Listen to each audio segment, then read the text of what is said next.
বন্ধুরা, আজকের আমার ভিডিওর বিষয়বস্তু হলো জবা গাছের শীতকালীন পরিচর্যা। এই মুহূর্তে আমরা ডিসেম্বর মাসের মাঝামাঝি সময় পৌঁছে গেছি এবং এই সময় শীতের তীব্রতা অনেকটাই বেড়ে গেছে। শীতের তীব্রতা বেড়ে যাওয়ার সঙ্গে সঙ্গে আমাদের বাগানের প্রত্যেকটা জবা গাছে কিন্তু নানা ধরনের সমস্যা দেখা দেবে। বাগানের প্রত্যেকটা দেশি জবা গাছে তো ফুল ফোটা প্রায় বন্ধই হয়ে গেছে, কিন্তু যদি এই সময় তোমাদের বাগানের হাইব্রিড জবা গাছগুলোতে ফুল ফোটা বন্ধ হয়ে যায়, অথবা যদি ফুল ফোটে কিন্তু ফুলের সাইজ যদি অনেকটা ছোট হয়, গাছের পাতা যদি হলুদ হয়ে যায়, কুঁড়ি যদি হলুদ হয়ে ঝরে পড়ে, তাহলে এই সময় আমরা আমাদের বাগানের প্রত্যেকটা জবা গাছে কী ধরনের পরিচর্যা করব, কি খাবার এই সময় প্রয়োগ করব, সমস্ত কিছু জানতে হলে আজকের এই ভিডিওটা কিন্তু সম্পূর্ণ দেখতে হবে।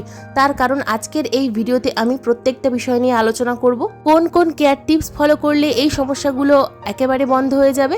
তাছাড়া এই সময় আমরা আমাদের জবা গাছে কি খাবার প্রয়োগ করব সেটাও দেখাবো আজকের এই ভিডিওতে। তাই সম্পূর্ণ ভিডিওটা দেখার অনুরোধ রইল। একটু স্কিপ করে দেখো না বন্ধুরা, স্কিপ করে দেখলে কিন্তু অনেক কিছুই মিস করে ফেলবে। নমস্কার, আমি লাবণী, আমার বাগানে তোমাদের সবাইকে জানাই স্বাগত। প্রথমেই বলবো পয়েন্ট নাম্বার 1। বন্ধুরা, তোমাদের বাগানে যদি হাইব্রিড জবা গাছ না থাকে, যদি তোমরা হাইব্রিড জবা গাছ কিনতে চাইছো, তাহলে এই সময় নার্সারি থেকে কিন্তু কিনে আনতে পারো, কারণ এখন হাইব্রিড জবা গাছ প্রতিটা নার্সারিতে পাওয়া যাচ্ছে। কারণ শীতকাল হলো হাইব্রিড জবা গাছের প্রতিস্থাপন করার আদর্শ সময়। যদি ফুল দেখে হাইব্রিড জবা চারা কিনতে চাও, তাহলে এই সময় তোমরা নার্সারি থেকে কিনে আনবে এবং কিনে এনে প্রতিস্থাপন করবে। তবে রুট বল না ভেঙে এই সময় প্রতিস্থাপন করার চেষ্টা করবে। যদি তোমাদের বাগানে পুরনো জবা গাছ থাকে হাইব্রিড জবা, তাহলে এই সময় তোমরা রিপোর্ট করতে পারো, তবে রুট বল না ভেঙে রিপোর্ট করাই ভালো হবে। তবে এই মুহূর্তে দেশি জবা গাছের চারা কিন্তু রিপোর্ট না করাই ভালো। দেশি জবা গাছের চারা ফেব্রুয়ারি মার্চ মাসে যদি রিপোর্ট করো, তাহলে গাছের গ্রোথ ভালো হবে। এখন দেশি জবা গাছের চারা রিপোর্ট করা বা কাটাই ছাটাই করা একেবারেই চলবে না। যদি টপ সহ হাইব্রিড জবা গাছের চারা নার্সারি থেকে কিনে আনো, তাহলে সঙ্গে সঙ্গে রিপোর্ট না করলেও হবে। কিছুদিন তোমরা কিন্তু এই টবে রেখেও দিতে পারো, এই টবের মধ্যেই খাবার প্রয়োগ করবে কিছুদিন পর থেকে। তবে এই মুহূর্তে রিপোর্ট করার প্রয়োজন নেই। কিন্তু যদি তোমরা গ্রো ব্যাগে নতুন চারা গাছ কিনে আনো, তাহলে অবশ্যই কিন্তু 7 থেকে 8 দিন পর রিপোর্ট করার চেষ্টা করবে, কারণ গ্রো ব্যাগের মধ্যে গাছ বেশি দিন ভালো থাকে না। জবা গাছের চারা প্রতিস্থাপন করার জন্য 40% গার্ডেন সয়েল, 40% কম্পোস্ট এবং 20% কোকোপিট মিশিয়ে তোমরা কিন্তু এই গাছের চারা প্রতিস্থাপন করতে পারবে। লাল বালি মেশানোর প্রয়োজন নেই। তবে যদি তোমাদের মাটি খুব বেশি এঁটেল মাটি হয়, সেক্ষেত্রে 1 মুঠো অথবা 2 মুঠো লাল বালি মিশিয়ে প্রতিস্থাপন করতে পারো। Point number 2। যদি তোমাদের বাগানে হাইব্রিড জবা গাছ থাকে আর সেই জবা গাছে কিছুতেই ফুল না আসে, যদিও বা ফুল আসে, সেই ফুলের কুঁড়ির সাইজ যদি ছোট হয়, যদি ফুল ছোট হয়, ফুল যদি হলুদ হয়ে ঝরে পড়ে, তাহলে এই সময় যে কাজটা আমাদের করতে হবে, সেটা আমাদের বাগানের প্রত্যেকটা হাইব্রিড জবা গাছকে রোদ্দুরের মধ্যে রাখতে হবে। বাগানে যেখানে সারা দিন রোদ্দুর থাকে, সেই রকম জায়গায় যদি তোমরা তোমাদের বাগানের জবা গাছকে রাখতে পারো, তাহলে খুব ভালো রেজাল্ট পাবে। তবে বাগানে যে সমস্ত দেশি জবা গাছ আছে, যে জবা গাছগুলো ডরমেন্সিতে আছে, সেই জবা গাছগুলোকে তোমরা চাইলে কিন্তু শেডের মধ্যে রাখতে পারো। তবে সকালের হালকা রোদ্দুর লাগলে কিন্তু যে কোনো গাছ ভালো থাকে, সুস্থ থাকে, গাছের মধ্যে পোকামাকড়ের অ্যাটাক কম হয়। রোদ্দুরের অভাবে জবা গাছের কুঁড়ি যেমন ঝরে পড়ে, ঠিক তেমনই কিন্তু হঠাৎ করেই দেখা যায় যে গাছের বেশিরভাগ পাতা হলুদ হয়ে ঝরে পড়ছে। তো এই মুহূর্তে আমাদেরকে কিন্তু গাছ রোদ্দুরে রাখতে হবে, তা না হলে তোমরা বিভিন্ন ধরনের সমস্যার সম্মুখীন হবে। গাছে বিভিন্ন খাবার প্রয়োগ করা সত্ত্বেও গাছের মধ্যে কিন্তু কুঁড়ি ঝরে পড়া বা পাতা হলুদ হয়ে ঝরে পড়ার সমস্যা খুব বেশি দেখা দেবে। তাছাড়া রোদ্দুরের অভাবে গাছে কিন্তু প্রচুর পরিমাণে পোকামাকড়ের আক্রমণ হবে। তাই এই মুহূর্তে জবা গাছকে ফুল সানলাইটের মধ্যে রাখতে হবে, তবেই কিন্তু তোমরা তোমাদের বাগানের প্রত্যেকটা জবা গাছ থেকে যেমন প্রচুর পরিমাণে ফুলও পাবে, তেমন কিন্তু গাছে খুব ভালো গ্রোথও দেখতে পাবে। Point number 3। বন্ধুরা, এই সময় আমরা কি আমাদের বাগানের প্রত্যেকটা জবা গাছে কোনো রকম কোনো কাটাই ছাটাই করতে পারবো, অর্থাৎ প্রুনিং করতে পারবো? একেবারেই নয়। এই সময় আমাদের বাগানের কোনো জবা গাছে কিন্তু হার্ড প্রুনিং করা যাবে না। শীতকালে অতিরিক্ত ঠান্ডায় আমরা যদি আমাদের বাগানের কোনো জবা গাছে হার্ড প্রুনিং করি, তাহলে সেই জবা গাছে কিন্তু খুব ভালো গ্রোথ আমরা দেখতে পাবো না। যে কোনো জবা গাছের কাটাই ছাটাই করার আদর্শ সময় ফেব্রুয়ারি মাস থেকে মার্চ মাসের মাঝামাঝি সময় পর্যন্ত। আর তাছাড়া তোমরা সেপ্টেম্বর মাসেও কিন্তু যে কোনো হাইব্রিড জবা গাছের কাটাই ছাটাই করতে পারো। এই মুহূর্তে শুধুমাত্র কোনো শুকিয়ে যাওয়া ডালপালাগুলোকে কাটা যাবে, তাছাড়া শুকনো ফুলগুলোকে কিন্তু হাতের সাহায্যে কেটে ফেলে দিতে হবে। তাই সব সময় সম্পূর্ণ গাছকে কিন্তু খুব ভালোভাবে পর্যবেক্ষণ করতে হবে। গাছের মধ্যে কোনো রকম কোনো শুকিয়ে যাওয়া ডাল আছে কিনা সেগুলোকে চেক করতে হবে। শুকিয়ে যাওয়া পাতা, শুকিয়ে যাওয়া ডাল, এগুলোকে কেটে ফেলে দিতে হবে। সময়ে সময়ে যদি আমরা এই কাজগুলো করি, তাহলে কিন্তু আমাদের বাগানের প্রত্যেকটা গাছ ভালো থাকে। Point number 4। বন্ধুরা, আমরা আমাদের বাগানের কোনো জবা গাছকে কি এই সময় রিপোর্টিং করতে পারবো? হ্যাঁ, অবশ্যই করতে পারবো। হাইব্রিড জবা গাছগুলোকে রিপোর্টিং করতে পারবো, কিন্তু যদি ছোট টবে থাকে সেক্ষেত্রে ছোট টব থেকে বড় টবে সরাসরি শিফট করতে হবে, কিন্তু কোনো রকম কোনো রুট বল না ভেঙে। অতিরিক্ত ঠান্ডায় রুট বল ভাঙলে গাছের ক্ষতি হতে পারে, গাছ স্ট্রেসের মধ্যে চলে যেতে পারে এবং যার ফলে গাছের প্রচুর পাতা হলুদ হয়ে ঝরে পড়তে পারে। পয়েন্ট নাম্বার 5, শীতকালে আমরা আমাদের বাগানের জবা গাছে জল কতটা পরিমাণ প্রয়োগ করব। এই সময় কিন্তু আমাদেরকে জল একটু বুঝে বুঝে প্রয়োগ করতে হবে, কারণ শীতকালে জবা গাছে বা যে কোনো গাছে টবের মাটি সহজে শুকিয়ে যেতে চায় না। তাই যখন দেখবে তোমরা জল শুকিয়ে গেছে সেই সময় কিন্তু গাছে জল প্রয়োগ করবে। ভেজা থাকা অবস্থায় কখনোই আবার দ্বিতীয়বারের জন্য জল প্রয়োগ করা যাবে না।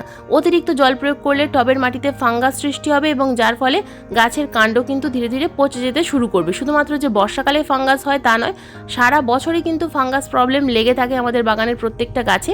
অনেক সময় উপরের দিকের মাটি শুকিয়ে যায় কিন্তু নিচের দিকের মাটি ভেজা হয়ে থাকে, এটা কিন্তু আমরা বুঝতে পারি না এবং উপর থেকে আমরা আবার জল প্রয়োগ করি, যার ফলে গাছের শিকড় ক্ষতি হয়, গাছের শিকড়ে ফাঙ্গাস প্রবলেম আসে বা গাছে বিভিন্ন ধরনের পোকামাকড়ের আক্রমণ হয়।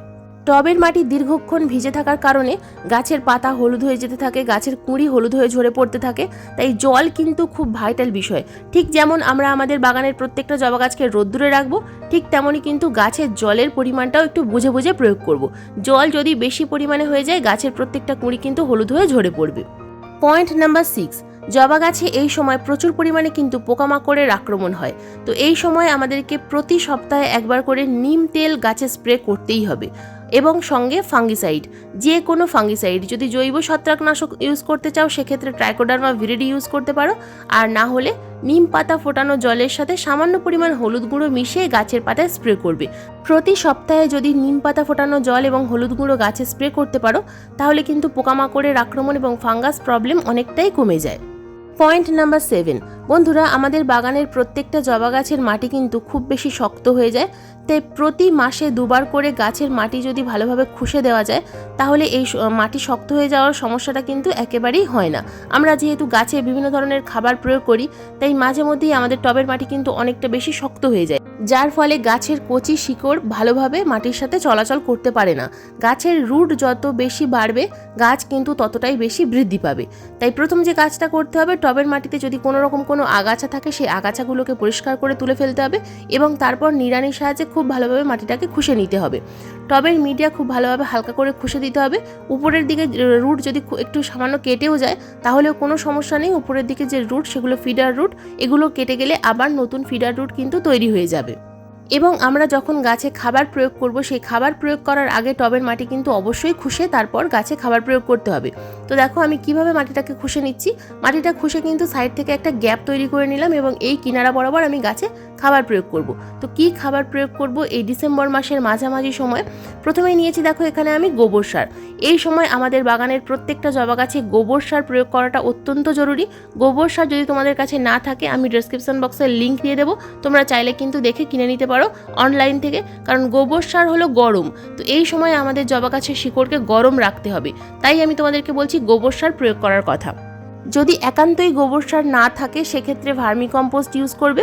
গাছের টবের সাইজ অনুযায়ী কম্পোস্ট নিতে হবে। তো আমি এখানে গোবর সার নিয়েছি 2 মুঠো পরিমাণ। এরপর আমি এখানে নিয়েছি চা পাতা। বন্ধুরা, আমাদের টবের মাটি বেশিরভাগ সময় কিন্তু অ্যালকালাইন হয়ে থাকে, অর্থাৎ ক্ষারীয় হয়ে থাকে, যে কারণে আমাদেরকে প্রত্যেক মাসে অন্তত একবার করে চা পাতা অথবা কফি পাউডার প্রয়োগ করা খুব প্রয়োজন। তো এরপর নিয়েছি 1/2 চামচ পরিমাণ সরিষার খোলের গুঁড়ো, 1/2 চামচ পরিমাণ নিম খোল এবং সঙ্গে নিয়েছি পাকা কলার খোসার গুঁড়ো। পাকা কলার খোসার গুঁড়োতে আছে প্রচুর পরিমাণে পটাশিয়াম, যেটা আমাদের গাছে ফুল আনতে সাহায্য করবে এবং সাথে আছে ফসফরাস, আরও বিভিন্ন ধরনের ম্যাক্রো ও মাইক্রো নিউট্রিয়েন্টস আছে, যে কারণে এই পাকা কলার খোসার গুঁড়ো রোদ্দুরে ভালো করে শুকনো করে নিয়ে যদি তোমরা মিক্সার গ্রাইন্ডারে একটু ঘুরিয়ে নাও খুব ভালোভাবে কিন্তু গুঁড়ো হয়ে যাবে। তো আমি এখানে একটা 10 ইঞ্চি টবের জন্য 3 চামচ পাকা কলার খোসার গুঁড়ো নিয়েছি। তো প্রত্যেকটা খাবার উপাদান আমি খুব ভালোভাবে মিশিয়ে নিয়ে টবের কিনারা বরাবর গাছে প্রয়োগ করলাম। যেখানে আমি গ্যাপ তৈরি করে রেখেছিলাম সেই জায়গায় খুব ভালোভাবে খাবারটা দিয়ে উপর থেকে মাটিটা আমি ভালোভাবে চাপা দিয়ে দিলাম। তো এই কাজটা এই সময় কিন্তু অবশ্যই করতে হবে। গাছে যেমন আমরা তরল খাবার প্রয়োগ করি ঠিক তেমনই কিন্তু মাঝে মধ্যে আমাদেরকে গুঁড়ো খাবার, মিশ্র খাবার, জৈব খাবার এগুলো প্রয়োগ করতেই হবে। তবেই কিন্তু আমাদের বাগানের প্রত্যেকটা গাছ ভালো থাকবে, গাছের পাতা হলুদ হয়ে ঝরে পড়ার সমস্যা কমবে, গাছে কুঁড়ি আসবে এবং কুঁড়িগুলো হলুদ হয়ে ঝরে পড়াও কমে যাবে। প্রতি মাসের শুরুতে একবার এবং মাঝামাঝি সময় একবার এরকম মিষ্ট খাবার প্রয়োগ করবে এবং মাসে 10 দিন অন্তর অন্তর পেঁয়াজের খোসা ভেজানো জল, কলার খোসা ভেজানো জল এগুলো কিন্তু অবশ্যই প্রয়োগ করতে হবে। বন্ধুরা, এই খাবার প্রয়োগ করার পাশাপাশি গাছে আমরা কিন্তু অনুখাদ্য স্প্রে করব। অনুখাদ্য স্প্রে করলে গাছের পাতা যেমন সবুজ থাকে এবং গাছে প্রচুর পরিমাণে কুঁড়ি আসে। তো আমি যেটা সবাইকে ইউজ করার কথা বলবো, এটা সিউইড। বায়োভিটা এক্স দেখাচ্ছি বলে যে বায়োভিটা এক্স স্প্রে করতে হবে তা নয়, তোমরা যে কোনো সিউইড, তোমাদের কাছে যে সিউইড আছে সেই সিউইড 1 লিটার জলে 2 ml, 1 লিটার জলে 2 ml এবং 2 লিটার জলে 4 ml মিশিয়ে গাছের পাতায় খুব ভালোভাবে স্প্রে করবে। এটা তোমরা যদি 10 দিন অন্তর অন্তর স্প্রে করতে পারো তাহলেও ভালো, অথবা 15 দিন অন্তর অন্তর স্প্রে করবে। সকালবেলা সকাল 6টা থেকে 9টার মধ্যে এটা পাতায় স্প্রে করতে হবে। যখন কুয়াশা থাকবে সেই সময় করবে না, কুয়াশাটা একটু কমে গেলে তারপর গাছের পাতায় এটা স্প্রে করতে হবে। এটা কিন্তু তোমরা বাগানের যে কোনো গাছে স্প্রে করতে পারো। যে কোনো গাছে স্প্রে করলেই গাছের চেহারা কিন্তু কয়েকদিনের মধ্যেই পরিবর্তন হয়ে যাবে। যে গাছে পাতা ছিল না সেই গাছে কচি কচি পাতা আসবে, কুঁড়ি যে গাছে ছিল না সেই গাছে কুঁড়ি আসবে। গাছকে কিন্তু ভিতর থেকে শক্তিশালী করে তুলবে, যেটা গাছের জন্য প্রয়োজন, গাছের ইমিউনিটি বাড়াবে। তো এই কারণেই কিন্তু আমি তোমাদেরকে বলবো খাবার প্রয়োগ করার পাশাপাশি যে কোনো সিউইড এক্সট্রা গাছে স্প্রে করার কথা। তো বন্ধুরা, এই ছিল আমার শীতকালীন জবা গাছের পরিচর্যা। ডিসেম্বর মাসের মাঝামাঝি সময় এই পরিচর্যাটা করে ফেলো তোমাদের বাগানের প্রত্যেকটা জবা গাছকে সুস্থ রাখার জন্য। তো বন্ধুরা, আজকের এই ভিডিওটা তোমাদের কেমন লাগলো অবশ্যই কমেন্ট করে জানাবে। যদি কোনো রকম কোনো প্রশ্ন থাকে অবশ্যই কমেন্ট বক্সে কমেন্ট করবে, আমি যথাযথ উত্তর দেওয়ার চেষ্টা করব। আজকের এই ভিডিওটা যদি ভালো লেগে থাকে তো প্লিজ একটা লাইক করো, শেয়ার করো, হাইপ করো। চ্যানেলে নতুন বন্ধু হয়ে থাকলে চ্যানেলটাকে সাবস্ক্রাইব করে পাশের বেল আইকনটা প্রেস করে রেখো এরকম নিত্য নতুন বাগান সংক্রান্ত ভিডিও দেখার জন্য। এইরকম নিত্য নতুন বাগান সংক্রান্ত ভিডিও কিন্তু আমি প্রতিদিন ঠিক সন্ধ্যা 6টার সময় আপলোড করে থাকি। ভিডিও আপলোড করার সঙ্গে সঙ্গে যখনই ভিডিও লাইভ হবে তোমাদের মোবাইল স্ক্রিনে অথবা কম্পিউটার স্ক্রিনে পৌঁছে যাবে। আজকের এই ভিডিওটা সম্পূর্ণ মনোযোগ দিয়ে দেখার জন্য তোমাদের সবাইকে জানাই অসংখ্য অসংখ্য ধন্যবাদ।